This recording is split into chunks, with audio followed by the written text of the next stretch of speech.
Welcome, everybody, to the NHL Weekly Show on the Really True Sports Network. I'm your host for the NHL Weekly Show, Mike Goodpaster. Right now, I would like to welcome in my co-host, Sam McGinnis. How you doing, Sam? I'm doing great. Well, yeah, because now you get to go to see the Blues game in person and cover it for us on Sunday. Yeah, gonna go up to Blue Jackets, cover a good game. Should be good, too, because we got the Canucks. Gonna be a good matchup. All right. So let's go ahead and too bad I didn't. Well, let's talk about Markstrom because he's injured for the Canucks. What kind of impact do you think that'll have? Well, yeah, that's significant because the way Markstrom had been playing, even though his save percentage wasn't up there, the way he was playing was dark horse Vezina. So he was doing absolutely phenomenally for the Canucks. They could potentially be all right, though. I've seen some of their backup goalies. I saw a couple of different games. One time they had 6 goals against, but the other time it was a shutout. So I don't have a great feel for what the backup goaltending is yet for them.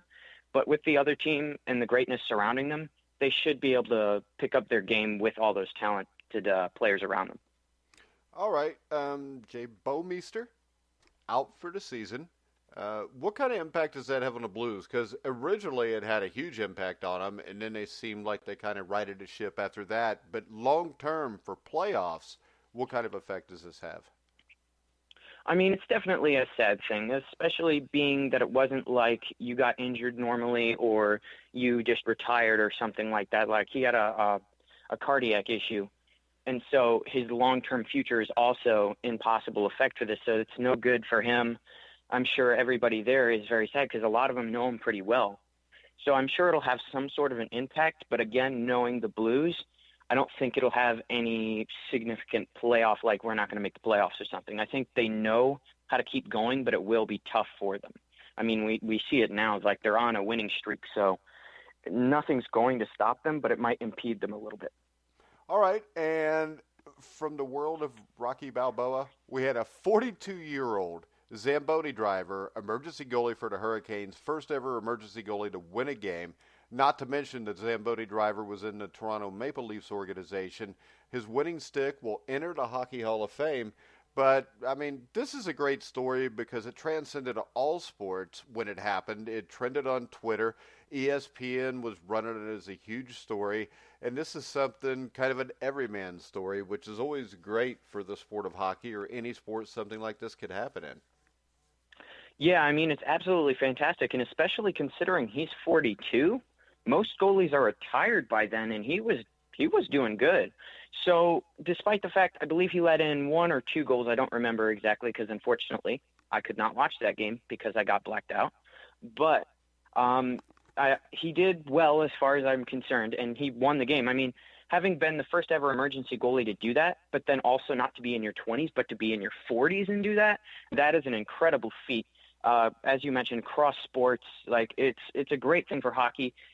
Just about everybody but the Maple Leafs, kind of embarrassing. See, I think they were way behind. It was like 6-0 when he came in. But I also think being 42 probably helped the situation. You know why, Sam? Why is that? Because he's probably got a wife and kids and bills to pay. So playing in an NHL game's cake after you do all that stuff. Ask your dad. He'll tell you. I wouldn't be surprised. Being a parent can be hard, I'm sure. Oh, it's much harder than playing goalie in hockey. All right, Bobby Ryan scored a hat trick in his first game back after extended absence. I mean, that was definitely – it's impressive to score a hat trick anyway, but when you've been gone so long to come back and do that makes it even more impressive. Yeah, absolutely. And you saw, like, he was crying. This is another cross-sports thing. Like, we've had a lot of very good sports stories recently for the NHL that have been just cross-sports. Everybody knows about it because they're great stories. This is definitely one of them, and it's happy to see he is back. Yeah, and then it's happy to see the New York Rangers are back as they have closed. They're on a 5-game winning streak. Could a surprise run to the playoffs be here or be possible for the Rangers? Yeah, I mean, totally. You remember when we were talking back much earlier in the season and the Rangers were lower in the standings, and I was like, if there was one team I'd pick out of the bottom teams, I think this team could come up. And they really bought into that when they re-signed Chris Kreider for 7 years, who we both thought should have stayed and now is going to. He'll be a big part of the run. Now, unfortunately, the car crash left Sherstingen out for a little bit of time. I don't know how long it is, but I believe it's not incredibly long. So, and they've still got good goalies to work with, so that shouldn't be too much of a concern. And I really do think the Rangers might just surprise. I'm thinking Hurricanes are still going to drop off, and that the Rangers are going to come in and take their place. Yeah, but if they don't take their place, it could be the Columbus Blue Jackets are struggling, 1-4-5 in their last 10 games, most OT defeats in the NHL right now. What's up in Columbus? Because I wouldn't say, are they playing poorly? Because, I mean, you've got the 5 overtime games, which tells you maybe they're not just like on a complete falling apart streak. But there has to be concerns here because that lead is dwindled, I think, 2 points for that final playoff spot. Yeah, and I think the biggest reason for this is they've had injuries all year, and they've been overcoming that. But there's a certain point that if enough injuries happen, you really can't function as a team because you're scrambling all the time to see if things are going to work. And eventually something's not going to work, because if you have enough injuries to enough great players, Bjorkstrand, their top goal scorer, gone. Now you have Elvis, who's now gone, who's been their best goalie.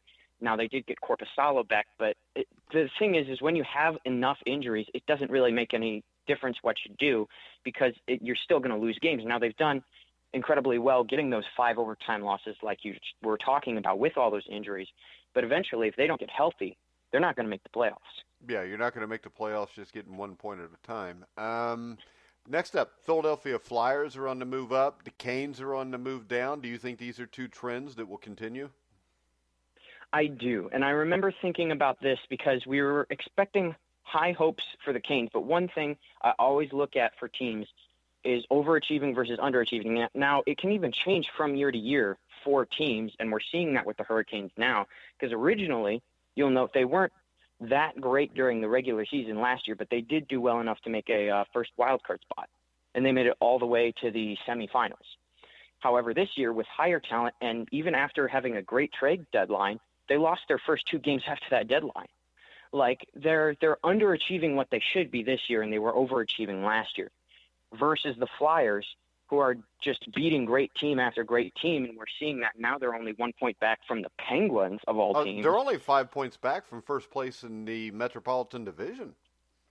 Yeah, and correlating with that, the Rangers are only 10 points back. This entire division is very close in points, and the Flyers are moving up. Yeah, and I'll tell you to think about that. With the Capitals, Pens, Flyers, Islanders, even if the Rangers get in, those are all teams I think could win a few series here if they get hot. Oh, absolutely. And this is the thing, is I already have decided that if there is going to be a Stanley Cup champion from the East, I think it's definitely going to be from the Metropolitan, because you have way too many great teams to not have one of them end up being at the top. Well, the Boston Bruins are still pretty good, though. They are. Hey, but when we did the poll, apparently nobody thinks they're shooting for a cup this year. Now, I think they could, but that was an interesting thing I saw this morning as I saw our poll had finished. And nobody picked the Bruins. I didn't vote for the Bruins in the poll. I don't even remember who I voted for. I just remember not voting for the Bruins. The first person that voted for Vegas, which I thought was interesting. It's that was still me. A possibility. That was me. Especially with Leonard now coming over. I could see that as a potential, but it's still a little harder for me to see. That was me, just so you know. Because I remember being the first person that voted. Next up, you want to talk? We're already talking about the Bruins. They keep kind of running away with it there. Toronto takes a little bit bigger lead for their playoff spots. Where do you think Toronto fits in playoff-wise? Do you think this is a team that is capable of maybe making a run, or is there still too much of a defensive liability there?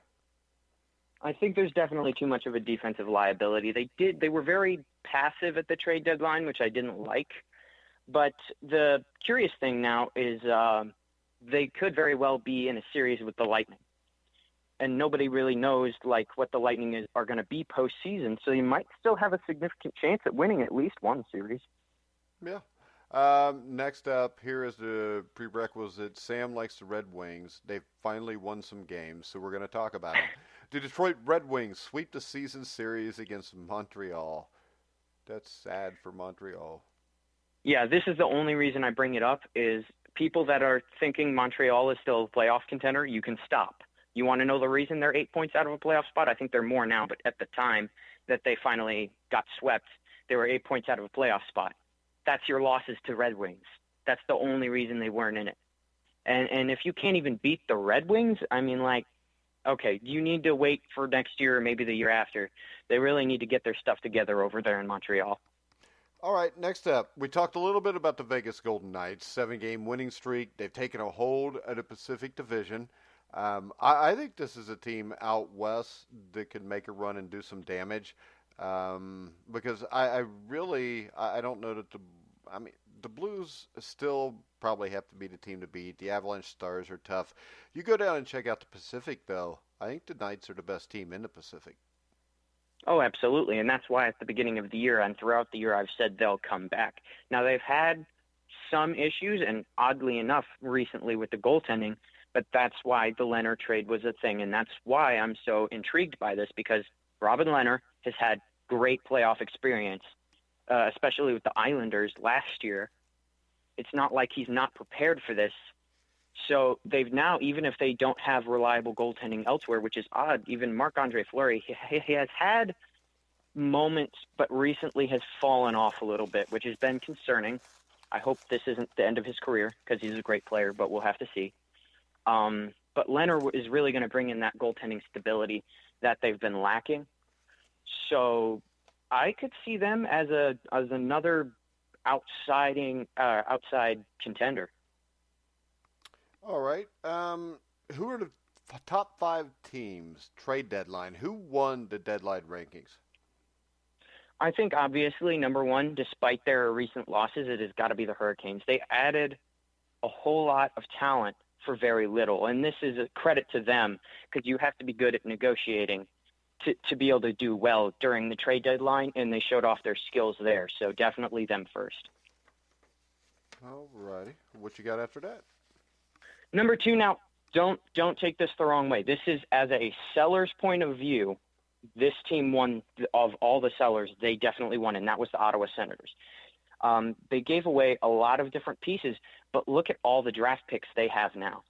They're building for the future, and they're going to have just an immense amount in this coming draft and next draft because of what they did this trade deadline. So very good on their part.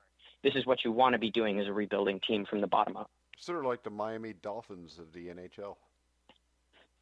Yeah, except Miami never does anything. Wait a minute. They've won Super Bowls. What are you talking about? It's just been like in recently, the 70s. I meant. Oh, well, neither do the Senators, have they? Yeah, that was my point as I was making a joke. Okay. But So it's the same thing. Well, don't make jokes, all right? This is a serious show. Who do you got at number 3, Sam?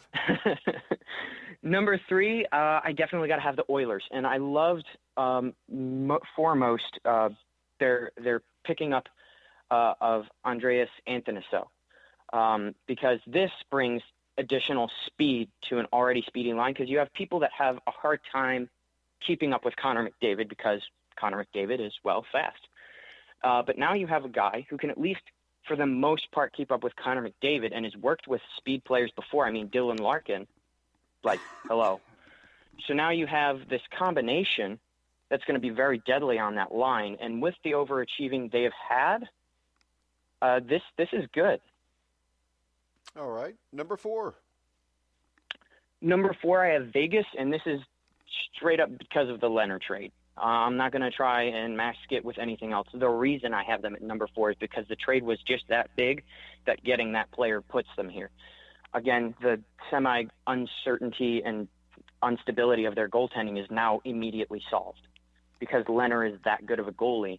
And if you have trouble in the playoffs, you can put in Leonard. There's no problem with that because he's had playoff experience the same as Fleury has. So, well, not the same amount, but they've both had playoff experience.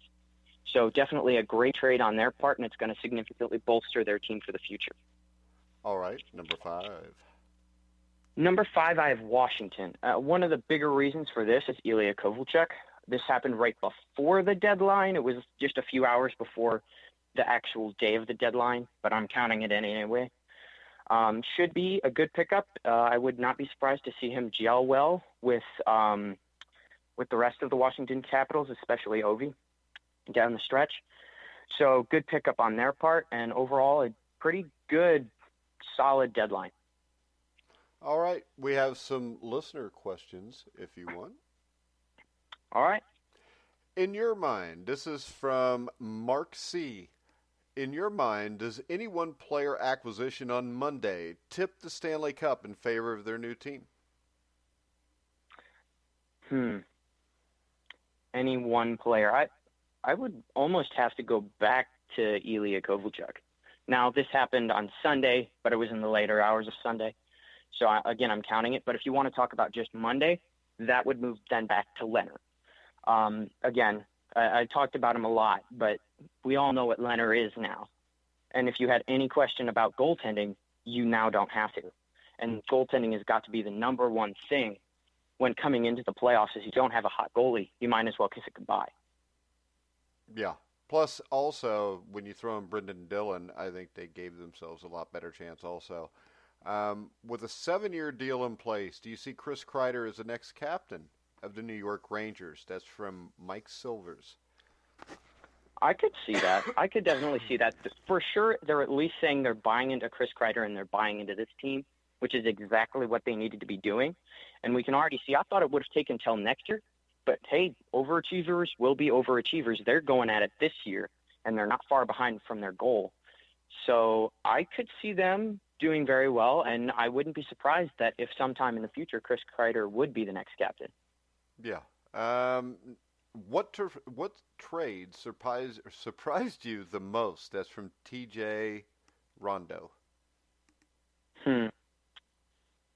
I think that definitely, now, for some reason right now, I'm running a blank on the player's name, but right now I think it has to be the New Jersey's Devil player to the Buffalo Sabres. Pardon me, I'm completely running a blank. You mean Coleman? No, the other one. Older player. Oh, heck. Barry, wasn't Goodrow, was it? No, the Sharks got him. I don't know. I'm looking it up because it's driving me crazy. I think the thing that surprised me the most was I didn't think the Lightning would give up another first-round draft pick Monday after giving up one the Friday before to acquire Coleman from the Devils. Yeah, that was surprising. But now that I remember his name, it's Wayne Simmons. I have no idea why that took me that long because that is a relatively known player.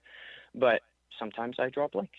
Wow. But as for Wayne Simmons, I felt like that made no sense at all for either organization. I mean, the Devils get some stuff, but like getting Wayne Simmons at this point isn't really going to do anything different. And with you, they were selling and buying, which was really confusing because typically you're one or the other. And it's not really going to make any difference now or likely in the future. So it felt like kind of was there a point to this, or did you just want like a thing to do at the deadline? All right. This is from Kenny G in Arkansas. I didn't know there was hockey fans in Arkansas. Was this trade deadline a disappointment for the Colorado Avalanche, or were they solid enough pre-deadline that they accomplished their needs? Oh, yeah. No, I'm not concerned about Colorado at all.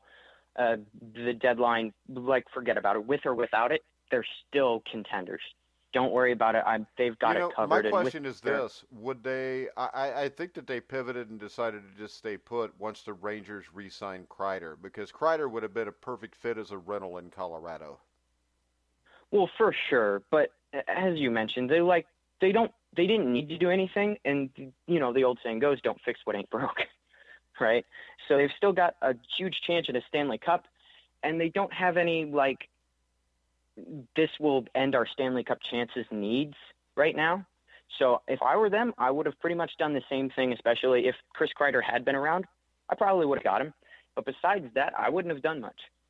All right. I want to remind people, if you want to send questions for next week, go to @GruelingTruth. You can direct message him or just tweet him out to us, or to Sam McGinnis @Sam. I don't know. What's the rest of your Sam? Samuel McG 22. Samuel McG, you sound like an OG. All right, next up, Harley Hack 110. What are your thoughts on the Blues standing pat this year? Wise move? Oh, for sure. They still have their Stanley Cup. Are you Canadian, Sam? Together. Because only Canadian people like Lucas Weiss always say, for sure. Well, hey, I like hockey, so maybe I'm partially Canadian somewhere. Ooh, go ahead. But yeah, you have your Stanley Cup team. Again, going back to don't don't try and fix something that isn't broke. And you have to remember at the beginning of the season, they got Justin Falk. So it's not like they haven't done anything all year. It's just when they decided to do it. Yeah, they were quiet last year at the trade deadline, and I think it worked out all right for them. Yeah, I mean, if you know what's going to work for you, you do you, because that's what can lead you to a Stanley Cup. With the Blues organization doing what it has, I'm not going to argue anything unless they made an absolutely ridiculous move, like giving up 3 first-round picks for someone who sucked. If they had done that, I would have been like, okay, what the heck? But the Blues staying the way they are is the right thing to do, I think. All right. At Mark Lehner, 21. Goalie controversy in Vegas or really good rotation opportunity? Yes, definitely, because you're going to have to pick one, or you can do what they did in the playoffs last year with the New York Islanders, and you could switch it up between Lehner and Fleury, which would be a good combo. Because if the problem is Fleury's being worked too much, then you can bring in that goalie that can really give him rest during the playoffs that he needs. But it's going to depend. I would say it could definitely be one or the other. It could even be both. So it's just going to be how Vegas handles the whole situation and how both players handle the situation. Yeah, plus it just makes them a lot deeper deposition, too, because I think they're better off with him at backup than they are with Malcolm Subban. Oh, absolutely. There's no question about that. All right, Sam. I believe that's it for today. Is there anything else you wanted to talk about or bring up, or do you want to tell people where they can find you on the old Twitter thing? Yeah, one thing. So I'm excited for this because I get to do it with my old buddy from Michigan. We have a new Tri Sports podcast coming up. We're going to cover NBA, NFL, and NHL all in one show.